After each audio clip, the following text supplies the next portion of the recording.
Some teams look forward to facing certain teams because they really bring the best out of each other. Our next match is such a rivalry, and they have been looking forward to meeting again in the finals.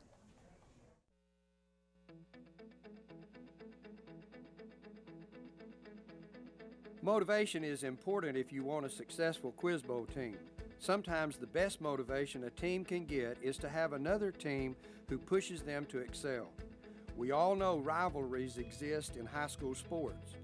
They also exist in Quiz Bowl. In our 6A division, two teams have been at each other's heels for years. Since 2007, Benton High School and Parkview Arts and Science Magnet High School have finished in the top 4 of their conference, and one or the other has appeared in the finals at AETN each of those years. We talked with both teams about their ongoing rivalry and their continuing success. The secret to our success has a lot to do with our group cohesion. This is my 4th year on Quiz Bowl, and I've seen a lot of different groups come as various people graduate and other people come in, and you can see that teams who are friendlier and who help each other out do a lot better. And I think that is one of the things that Parkview does really well. Well, we study really hard in and out of school. We have practice 2, sometimes 3 times a week, so we try to stay sharp all the time, and each person has a special area they kind of know really well, and we just try to do the best we can, and it usually works out for us. That's about it. Yeah. We're pretty cool. Lots of studying. We go to a lot of tournaments.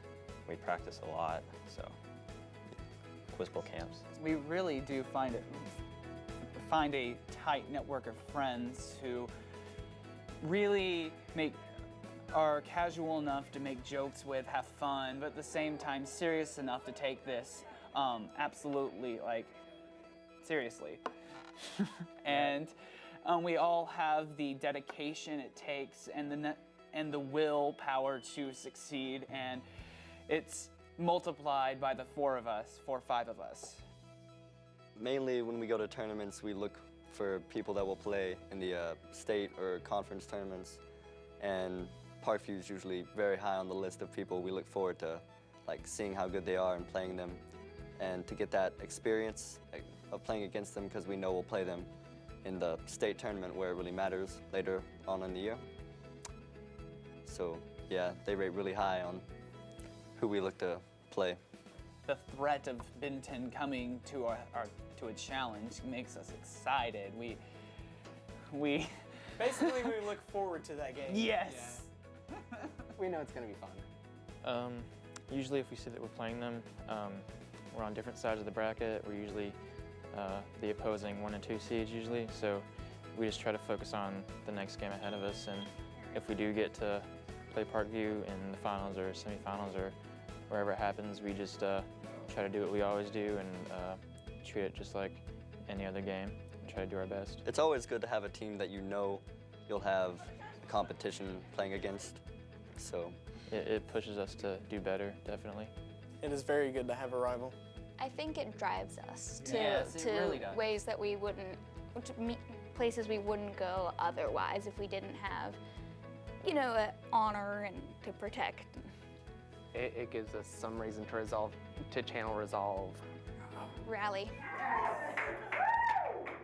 They're always good about sportsmanship and everything, and their coach is also very nice. So it's a friendly rivalry, but it's still a rivalry. I'm a lover, not a fighter. The rivalry is way friendly. It's very friendly, but that's not to say there is no heat in it. If you're in the game and it's getting down to the last question and you're 10 points off, and some of the friendliness is replaced by a little bit of heat, but on the whole, everything is always very cordial. They're always really fun games. It's always fun playing a team that is good and that will give you a challenge, and whether we win or lose, it always makes for a great game. They're definitely one of the toughest, if not the toughest, team that we play, so whenever we win against them, that's that we know that all our hard work has been paying off, because if we can beat them, then we know we can beat anybody. If we do lose, to Parkview, it just makes us feel like we need to get that much better.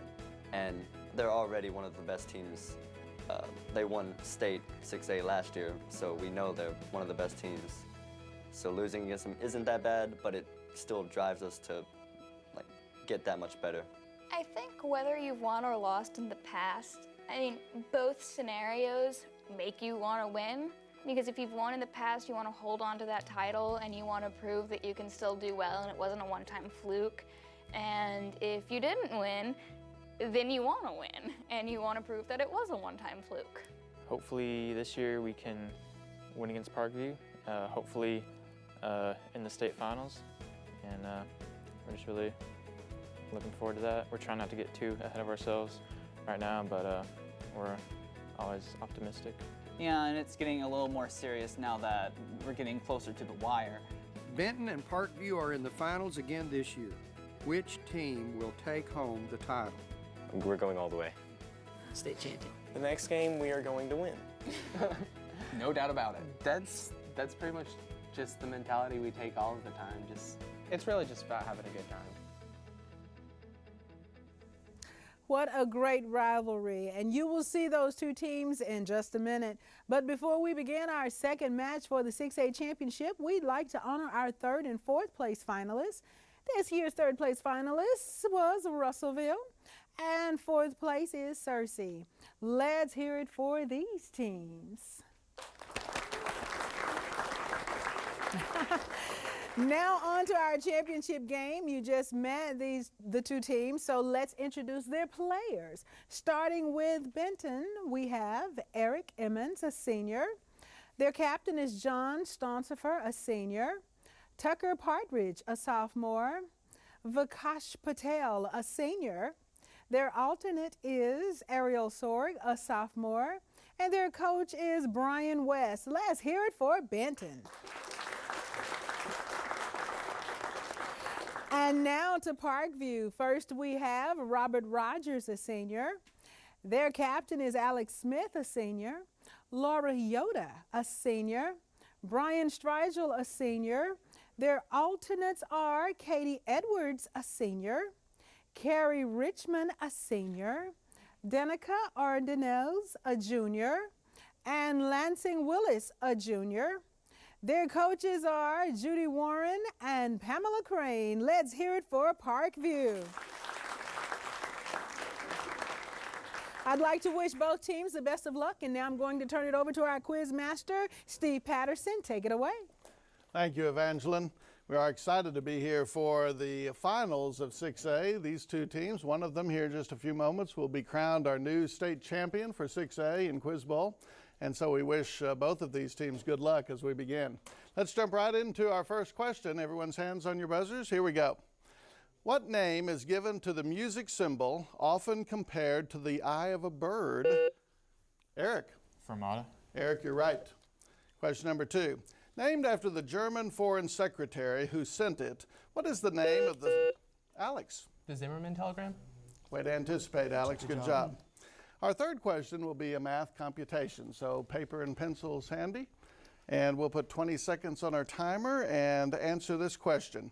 Factor completely the polynomial expression 6x squared minus 13x plus 6.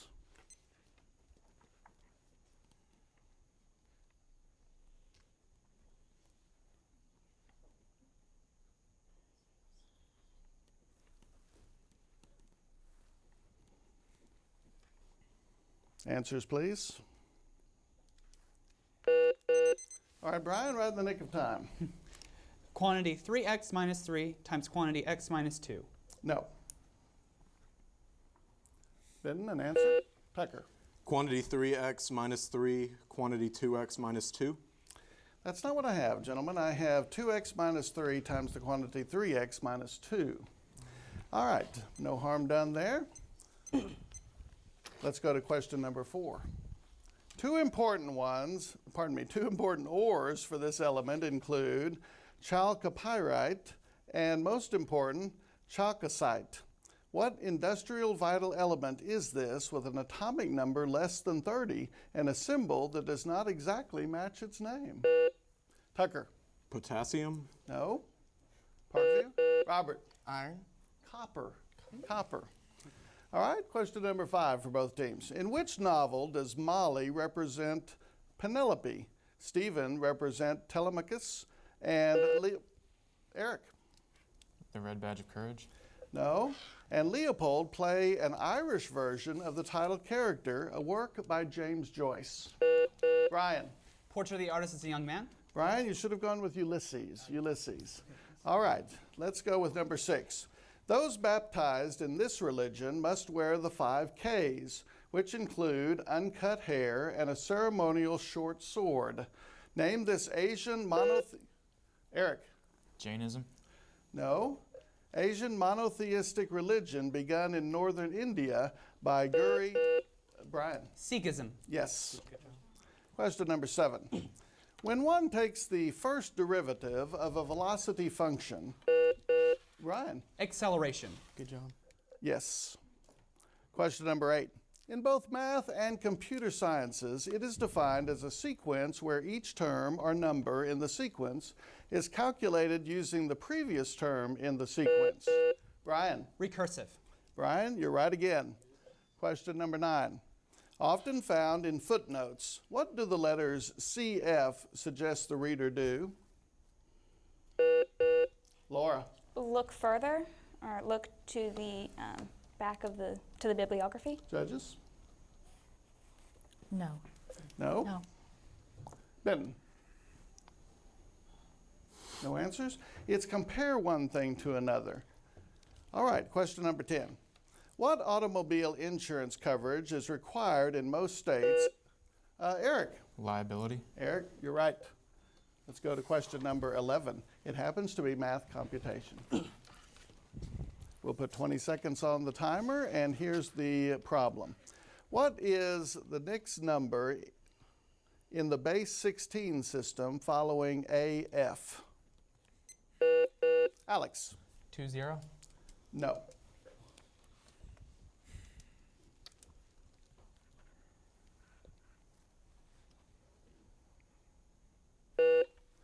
Vikash? B0. Yes, B0. All right, question number 12. The hydroxide ion concentration in an aqueous solution equals 1 times 10 to the negative 4 moles per liter. What is the hydronium ion concentration? Robert? 1 times 10 to the negative 10th. You're right. Question number 13.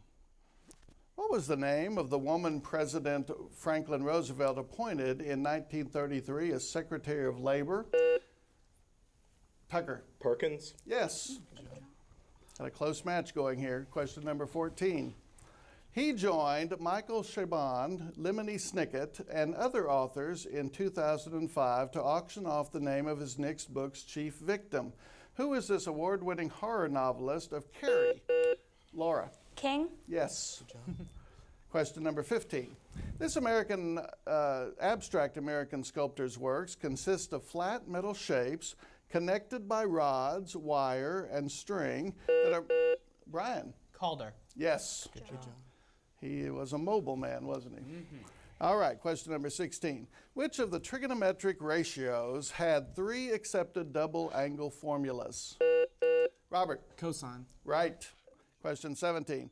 In what Russian city is the renowned Hermitage Art Museum located? Eric. St. Petersburg. No. Brian. Moscow. No, it's Leningrad. Leningrad. Question number 18.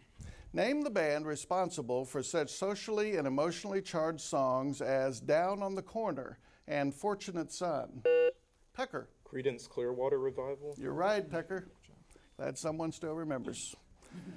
Question number 19. What is the term for an angular shift in the apparent position due to the motion of an observer, or, more appropriately, a small angular shift in the apparent position of a star? Eric. Parallax. You're right. Question number 20. Name the verb used in theater to design the act of marking with tape the position. Laura. Blocking? No. Of a set piece or prop on stage. It is also used in volleyball to describe a shot designed to not be returned. Tucker. Strike. No, the correct answer is spike. Spiking the ball. And that's the last question in round one. Do we have any challenges? Challenges over here? All right. We do have substitutions on this side for Parkview, so we'll make those substitutions. At the end of the first round, our score is Parkview 80 and Benton 60.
All right, welcome back to our game, our 6A state championship game between Benton and Parkview, a very close game, an exciting game here at ATN. We're going to move now to round two, which, as our teams very well know, is our toss-up with a chance to give their team bonus questions that they can confer together and answer. So let's go to our first toss-up question. John, you're going to be the captain for Benton. And Alex, you're the captain for Parkview, so I'll come to you when we have these bonuses. Here's question number 21. What small U-shaped bone located at the front of the throat is the only bone in the human body that doesn't touch any other bone? Eric. The clavicle. No. Brian. Wishbone. No, it's something called the hyoid bone. Hyoid bone. All right, here's a toss-up for both teams. Operation Odyssey Dawn was a United Nations-sanctioned military action against the forces of Muammar Gaddafi in Libya. Who were the two primary European nations in the coalition? Alex? England and France. Alex, you have earned your team a bonus question. All right, and it's in language. When given a Latin word or phrase, give the English translation. Ready? Ante meridium. Before noon. Yes. Modus operandi. Method of working. Method of operation. No. Close, but no. Anno Domini. Anno Domini. In the year of our Lord. Yes. Ibidem.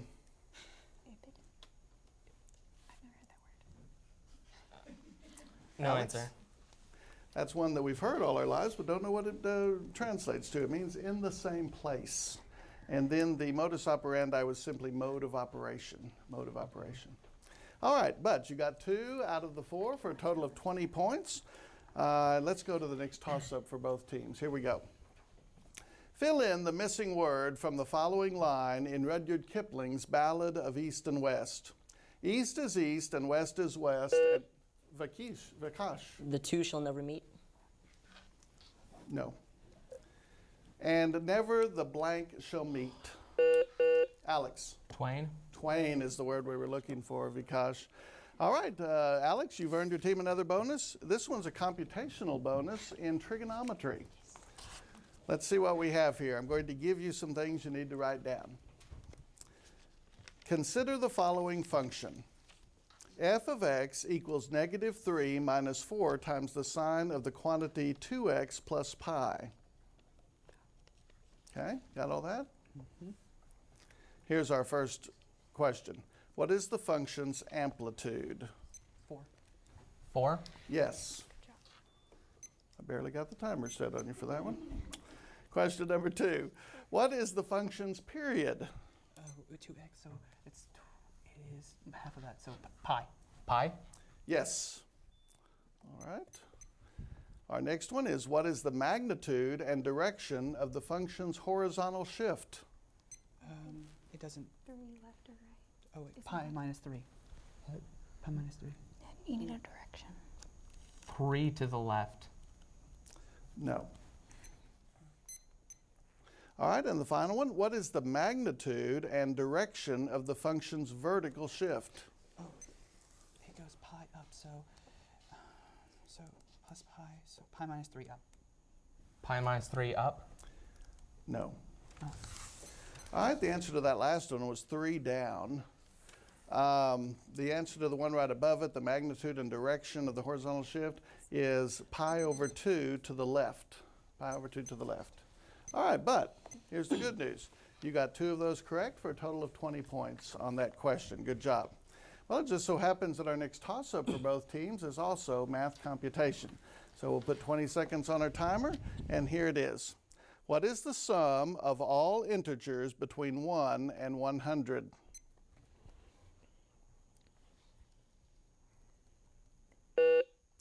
Vikash? 10,000? No. Alex? 5,050? Alex, you've done it again.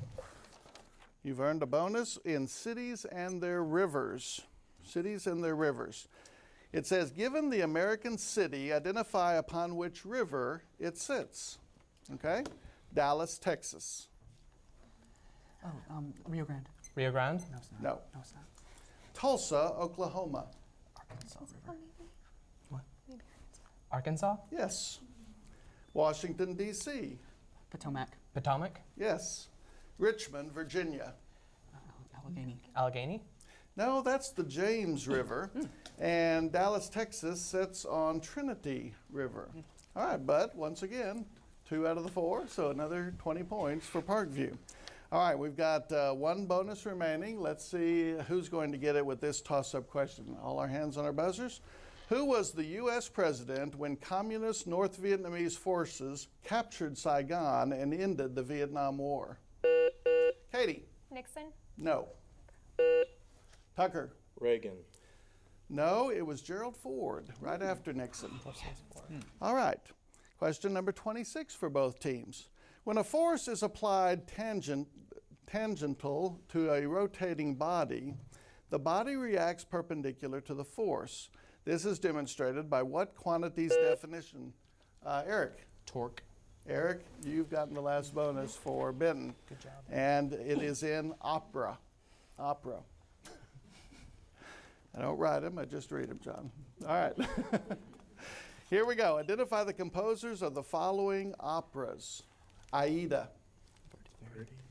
Verdi. Good. Don Pascal and Lucrezia Borgia. Don Zanetti. Judges? No. La Boheme. Puccini. Yes. The Marriage of Figaro. Mozart. Yes. 3 out of the 4, and you were so close on Donizetti. Donizetti. All right, very good. So 25 points for Benton, and unless we have a challenge, we are out of round 2. No challenges?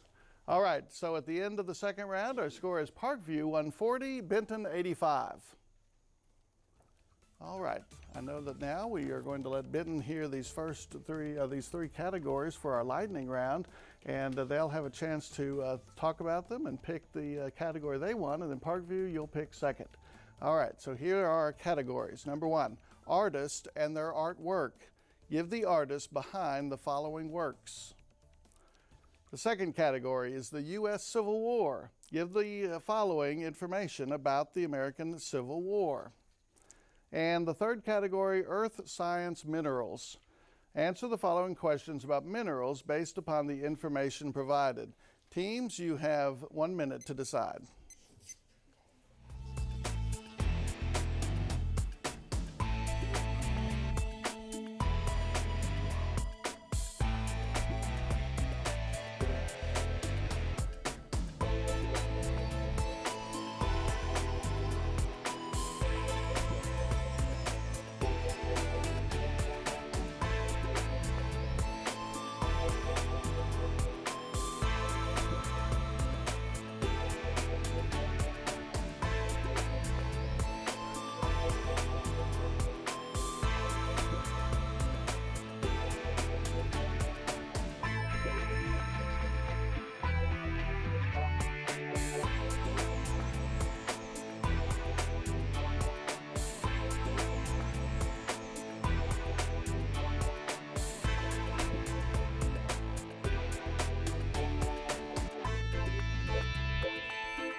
Good afternoon and welcome back to Quiz Bowl 2012. We've had a short break to allow our teams to pick their categories.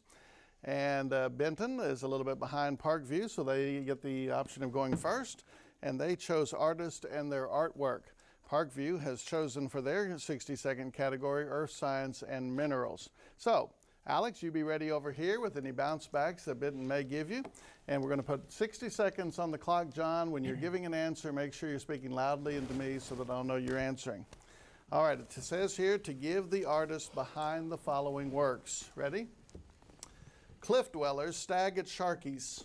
Bellows. Bellows. Yes, raftsmen playing cards, fur traders descending the Missouri. I'm going to say Cezanne. No, various views of Mont Saint Victor, the abduction bathers. Degas. No. Noli me tangere, the rape of Europa, Venus of Urbino. Titian. Yes. Composition with yellow patch, rhythm of black lines, Broadway boogie woogie. Mondrian. Yes. Ashes, jealousy, the shriek. Yes, shriek. Monk. Yes. Labsinthe, four dancers, the dancing class. Degas. Yes. At the piano, brown and gold, arrangement in black and gray. Whistler. Yes. Alone, a montage, an evening at the Moulin Rouge. Toulouse-Lautrec. Yes. Goethe, Maryland, Mao, 100 Campbell's soup cans. Warhol. Judges within time? The buzzer went off before He gave the answer. Okay, so that question will not pass over, but we can't give you credit for it, John. Sorry about that. But you were right, Andy Warhol. All right, Benton, they got almost all of theirs right, but they did miss 2 at the very beginning, number 2 and 3. Give the artist behind these works. Raftsmen playing cards, fur traders descending the Missouri. Try Homer. Homer? No. Various views of Mont Saint Victor, the abduction, and bathers. It's neither. Did they say Cezanne? I don't know. Try it. Cezanne? Cezanne is the correct answer. The one that both teams missed, that was George Caleb Bingham. All right, good job, Benton. Now, Parkview, you get the opportunity to do the same good job with your category, Earth Science Minerals, and your descriptor says to answer the following questions about minerals based on the information provided. Are we ready? John, you be ready over here for any bounce backs. Here we go, Alex. Form of calcite that displays double refraction. Oh my God. Just because feldspar. Feldspar? No. The hardness of fluoride on Mohs scale of hardness. 6. No. The type of cleavage displayed by halite and pyrite. It's 2. 3. No. Softest mineral on Mohs scale of hardness. That's talc. Talc? Yes. Metallic element that is removed from galena ore. Lead. Lead? Yes. Mineral whose chemical formula is FeS2. FeS2. Ferrous sulfide. Ferric sulfide. Ferric sulfide? No. Type of fracture present in mineral quartz. It's irregular, so It's it doesn't show any. I know. Say none. None? No. All right, that's the time running out there on question 7. All right, judges, I have that they got 4 and 5 right. Yes. And we're going to pass over 1, 2, 3, and 6 and 7. So Ben, you got a chance here to make up some points if you can answer these questions about minerals based on this information. John, here's the first one. Form of calcite that displays double refraction. Quartz. No. The hardness of fluorite on Mohs scale of hardness. 7 quartz. No. 5. No. The type of cleavage displayed by halite and pyrite. They said 3. I don't know what that means. So I'm gonna say 4. Answer. 4.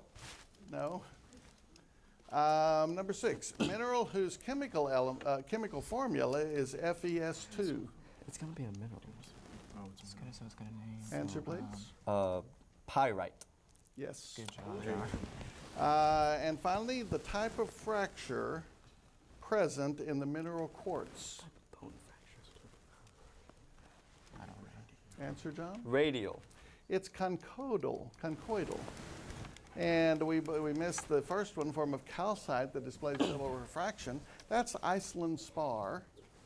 And the hardness of fluoride on Mohs scale of hardness was 4, so close with 5 there. And the type of cleavage displayed by halite and pyrite, cubic cleavage. All right, that is the end of that round unless we have challenges. No challenges, but we do want to make substitutions to Parkview. And we're going to take a break to do that, so let's make our substitutions.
Well, I knew at the end of our lightning round that we were going to have a close game, but I didn't really notice the score until right now. And that is, we're very close with Parkview leading 170 to Benton's 165. What a great place to be here at the end of three quarters. Two great teams, and we're going to have a great finish here in just a few moments. We have 20 questions left. There are 200 points still up for grabs. So this is anybody's ball game. Good luck to both teams, and this is all toss-up questions, so everyone on their own, our hands are on our buzzers. I think we've brought in, Robert is back with us, and Laura's back. All right, great to have you all back too. All right, let's go. Question 31. Possibly the oldest inhabited city in the world. Alex? Jericho? No. What largest city of Syria was established circa Tucker? Nineveh. No, it's Damascus. Damascus. All right, question number 32. Name the artist who led the gesture painters. He would put his canvas on the floor and swirl. Brian. Jackson Pollock. You're right. Question 33. Plankton are organisms that float passively, usually at the ocean's surface. What term refers to fast-moving animals of the ocean? Robert. Zooplankton? No, such as squid, whales, and cuttlefish. Eric. Cephalopods? No, it's necton, Nekton. Its function is important in calculus. In its lowercase form, it comprises half of the formal definition of a limit. What is this Greek letter that, Tucker? Delta. Right. Question number 35. This biography, published in 1965, was written by Alex Haley. Name this, Eric.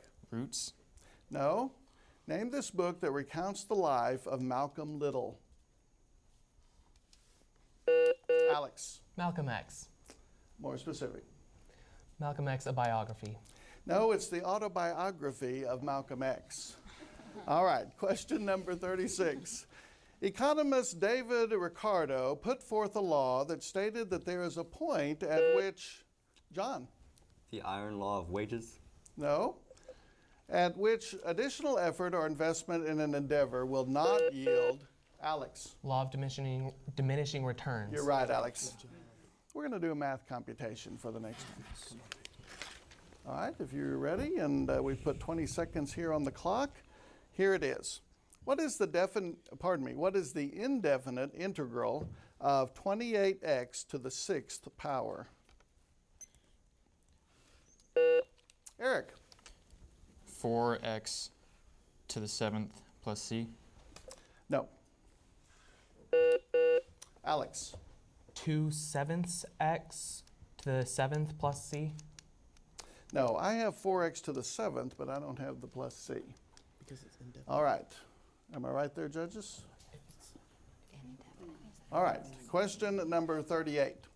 What French word refers to the final outcome of the main dramatic complication in a literary... Brian? Climax? No. In a literary... Tucker? Denouement. Yes. In American, Sorry, yes. probably butchered that. I butchered that. All right. Hopefully none of our French counterparts are listening today. Question number 39. Adding a non-metal to it makes a base. Adding a benzene ring to it makes it a phenol. Adding a hydrocarbon to it forms an alcohol.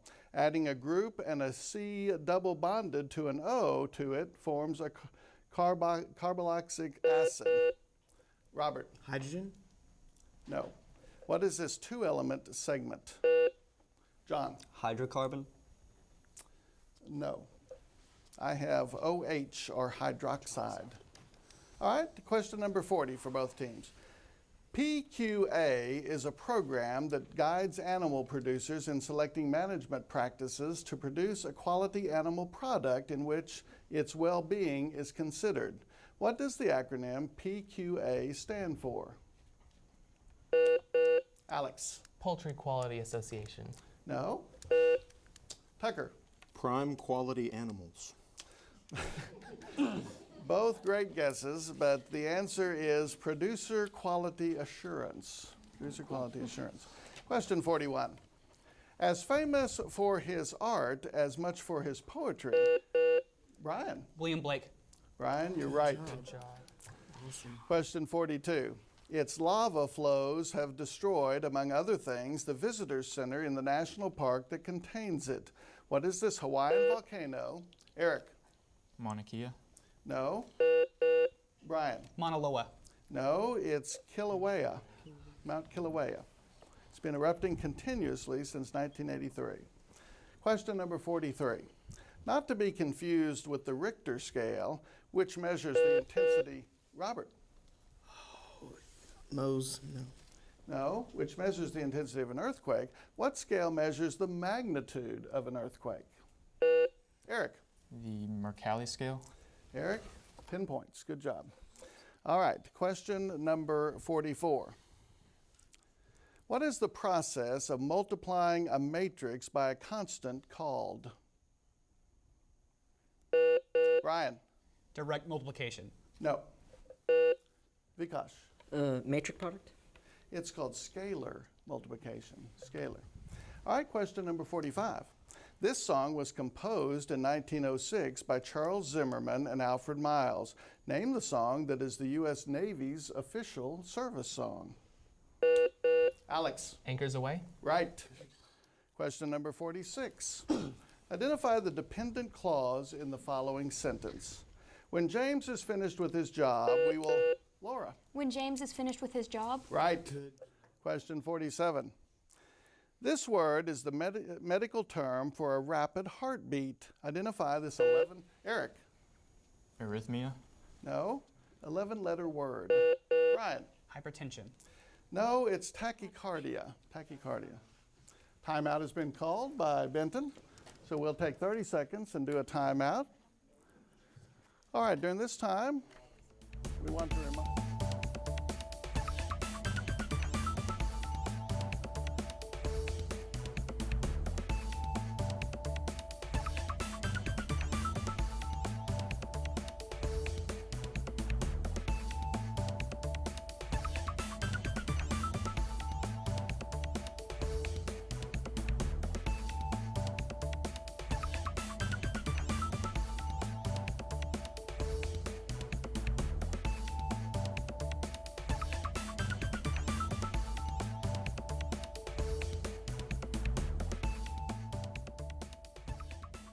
All right, as we return to a very exciting 6A state championship match, we have three questions remaining and a very tight game, and so Benton called a timeout there. It's a strategy that coaches use. They're allowed one 30-second timeout in a game and can use it or not use it as they like. We'll see how well it plays as we do these final three questions for these two teams. All right, hands on our buzzers, and here's question number 48. What collegiate basketball team holds the current record for the most... Tucker. UCLA. No. For the most consecutive games won, it broke the 46-year-old record of 88 set in 1974 with a victory in December of 2010. Robert. Duke. No, it was the University of Connecticut women's team. Women's team. All right. Question number 49 is math computation. What is the 10th term in the following arithmetic progression? -2, 1, 4, 7.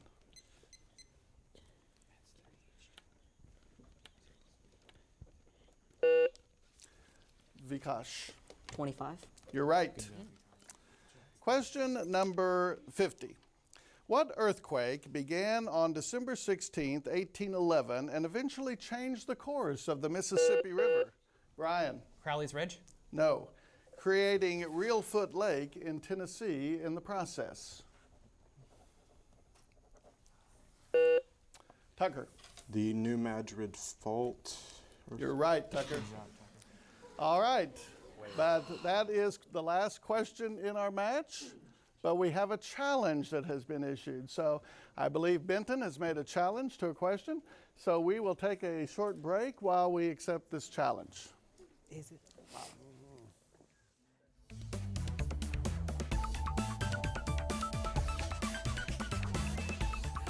Well, Bill, we've got a good match going on, but there's a challenge. 5-point match. And if the challenge is successful, it could flip who's winning and who's not winning. This is a judge's nightmare. But what we're going to see here is they're going to present material. They can't just walk up there and say something. The coach can't do that. He has to present written material and present his case backed up by that written material. But this is going to be really tedious because you've only got 5 points here. One team's going to win, one team's going to lose. So what should the teams be thinking about right about now? Well, there's nothing the teams can do anything now because the game is going to be called once that decision's been made. So they're just kind of sitting on the edge of their seats. We expected this. We had talked about this being a rivalry between these two schools. Yes. And both of them are very well coached. Benton has got a young coach over here. He's very aggressive. Notice the challenge. I mean, notice the strategy he used when it was in the fourth quarter, and he goes up there and calls a timeout, settles his team down. You're still in the ball game here. You can win this. I mean, I don't know what he said, but I know that strategy. I've done it before in the past. And it works. I mean, we've been talking about calling a timeout.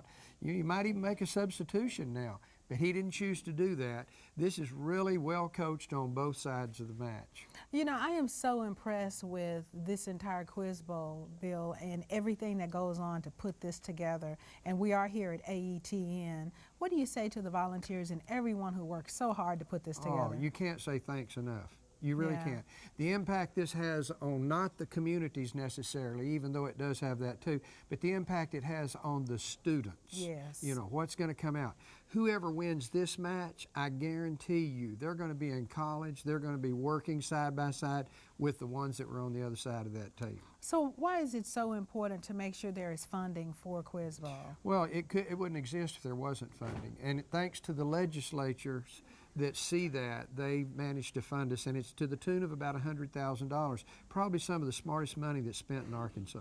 Now, at the end of these matches, when the winners are announced, there are checks that are presented. Let's talk about the importance of scholarships. Well, those checks that are presented, some of these students that are on these winning teams are sophomores, so we're hoping that they kind of hold that money back. But I have seen several students who would use that money to maybe upgrade a computer so they can get more knowledge, or go buy a set of books, or go to a workshop or something. They will invest it wisely. Some of them will put it back with the parents' guidance. They'll put it back and wait until they get to college and spend it there, and that's what we hope they do. It's going to be well spent. It's going to be wisely spent. What are some good tools these students are learning today that they can take on with them later on in life? People skills. You can't underestimate that. They're going to learn. They interact with other teams all the time. You know, winning is easy. Losing is not so easy. Yeah. But you will see quiz bowlers, they will lose a game, maybe even as close as this one, and there's no animosity between the other team. I used to tell my players all the time, your competition is between you and the question, not you and Miss So-and-so or Mr. So-and-so over there. It's between you and the question, and when it's all over with, you know, you can go over there and brag to them about what they did, you know, what answers they got that were hard.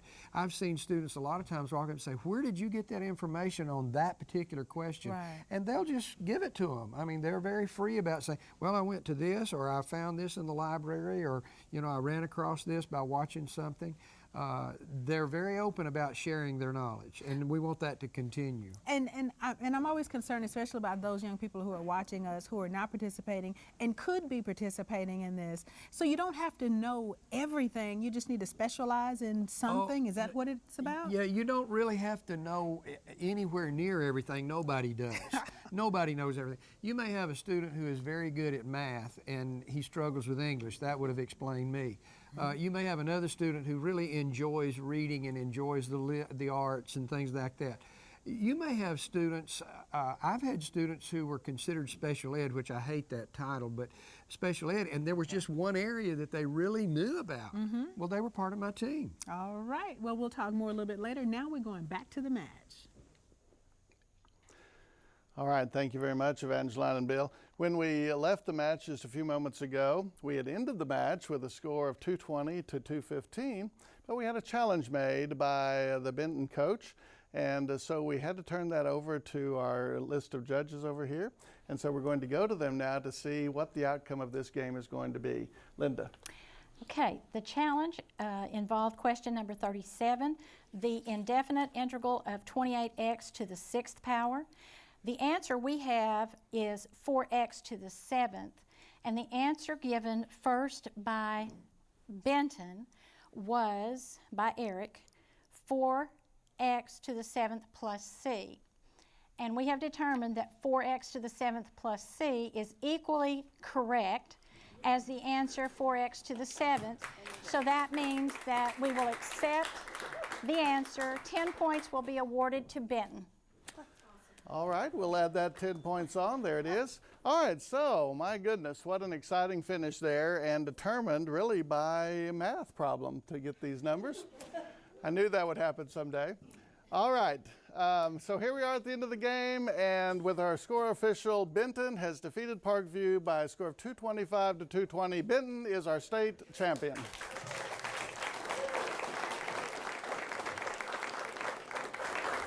Well, congratulations, Bill.